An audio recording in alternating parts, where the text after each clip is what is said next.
En République démocratique du Congo, maintenant, rien ne va plus au sein de la coalition au pouvoir. 7 dirigeants de la majorité ont claqué la porte du bureau politique. Aujourd'hui, ces 7 frondeurs avaient adressé une lettre au président Kabila en début de semaine pour dénoncer, je cite, sa stratégie suicidaire.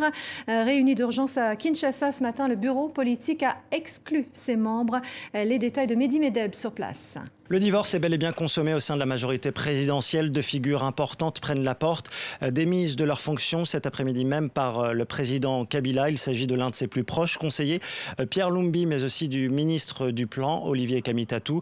Mais en fait, c'est une double exclusion, car un peu plus tôt dans la journée avait été prise la décision d'exclure leurs 2 formations ainsi que 5 autres partis, le fameux G7 comme on l'appelle ici, qui s'était inquiété en début de semaine dans une lettre ouverte au président Kabila d'un possible 3e mandat, d'un non-respect de la Constitution et d'un possible report de la prochaine présidentielle.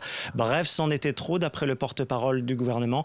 Je vous propose tout de suite d'écouter Lambert Mende. Ils ont franchi la ligne rouge avec cette 3e lettre parce que trop, c'est trop. On ne peut pas continuer à calomnier le président alors que le président n'a jamais fait part à qui que ce soit d'une intention malveillante vis-à-vis de la Constitution. Du côté des frondeurs désormais exclus, plus de doute possible, on ne peut pas débattre sereinement du respect de la Constitution au sein de la majorité présidentielle. C'est l'avis d'Olivier Kamitatou, l'un des 2 révoqués, qui en appelle toutefois à la sagesse du chef de l'État. Nous en appelons à ce que celui qui est le garant de la Constitution ouvertement dise qu'il sera dans une démarche historique et qu'il sera le premier président de la République démocratique du Congo à céder le flambeau à son successeur qui sera élu après des élections qui seront libres, transparentes, démocratiques, apaisées et crédibles.